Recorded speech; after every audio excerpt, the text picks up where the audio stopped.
ये भारतीय मंत्र विज्ञान का लोहा मान गए कि नहीं माने? मान गए तो हाथ ऊपर करो, नहीं तो मैं अभी ये चालू रखूंगा। मान गए सच्चाई, ठीक है, जय हो।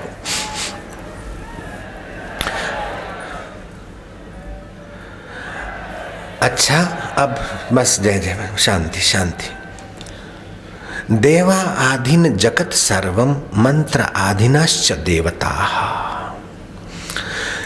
सीताराम का मंत्र जपने से समर्थ रामदास ने 13 करोड़ मंत्र की सिद्धि हो तो इष्ट देव साकार प्रकट होते।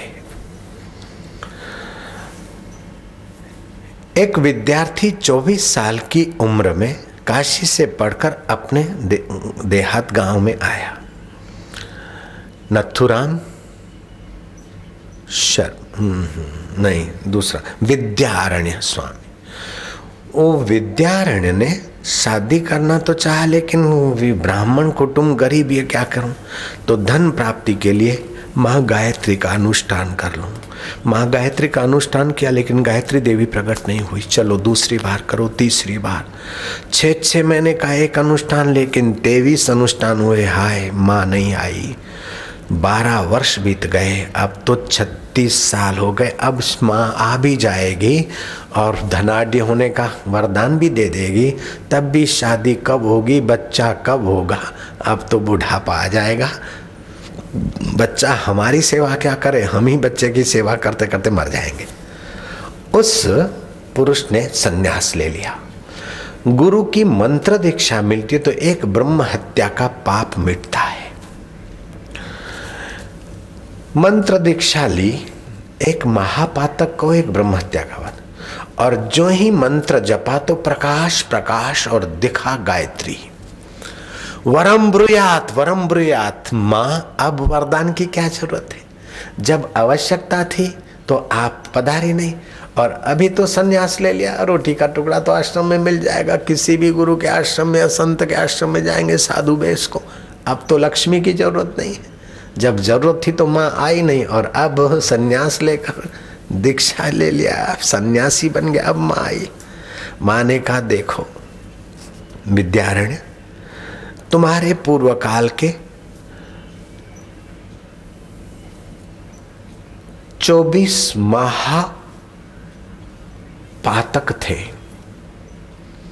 एक एक अनुष्ठान से एक एक महापातक नष्ट हुआ। वो देखो मेरे योग बल से 24 काले कलूट छाया आकृतियां वो एक एक अनुष्ठान से समाप्त हुई।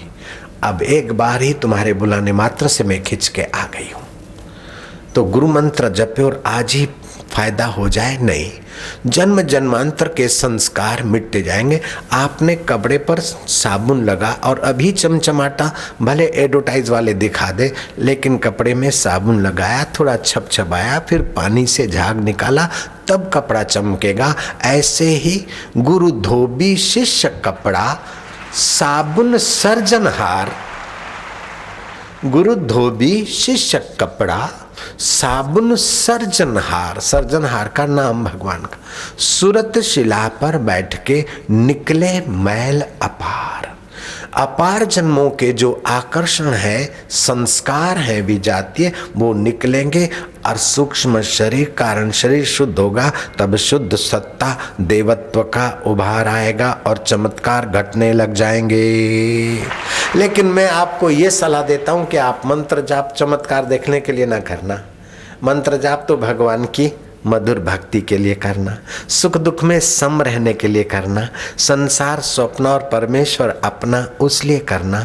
परमात्मा को जो पसंद है वो ही दे, और परमात्मा अगर देना चाहे तो ऐसी समझ दे कि कोई मांगने की इच्छा ही न हो, और मांगने वाले से तो पेड़ भी डरते हैं, और बिना मांगे तो परमात्मा अपने आप को ही भक्त के अधीन कर देते हैं।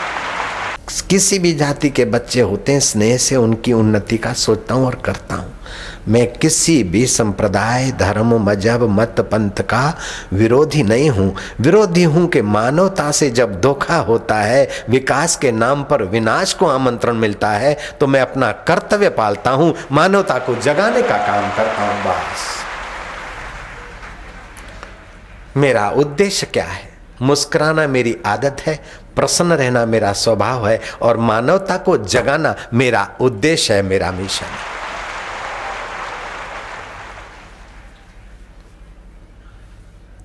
क्या तुम्हारा भगवान lord Rama is nothing, lord Krishna is nothing, cow के पीछे भागने वाला कृष्णा इज गॉड?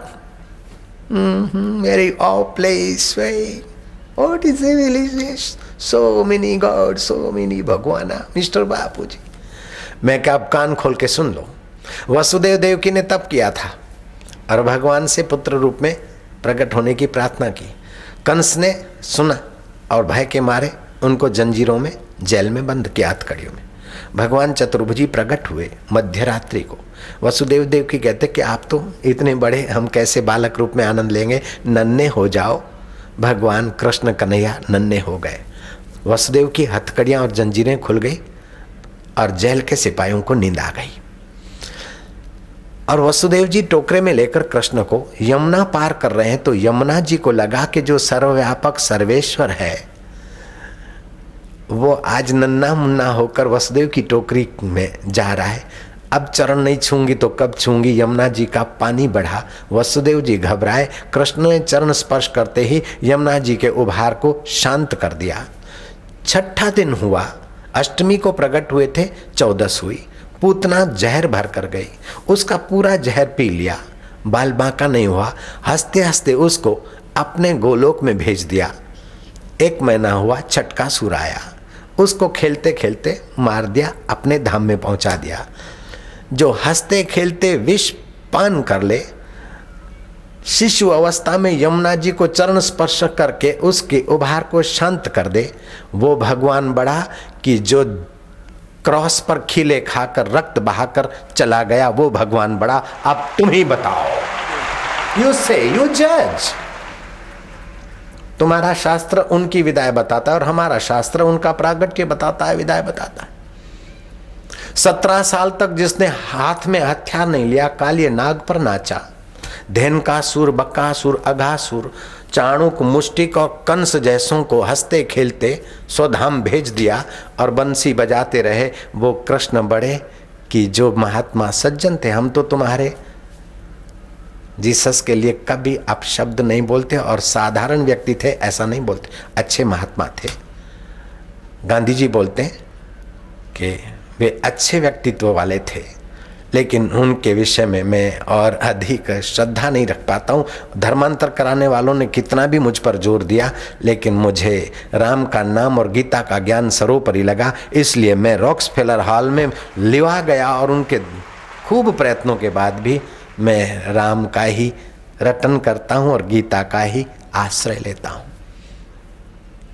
बड़े बड़े कहलाने वाले आगेवानों ने और पादरियों ने गांधी जी को अपने तरफ खींचने का सारा प्रयास किया, लेकिन जिन्होंने गीता और भगवान के नाम का थोड़ा बहुत भी आश्रय लिया है ठीक ढंग से, वे फिर किसी की बातों में नहीं आते।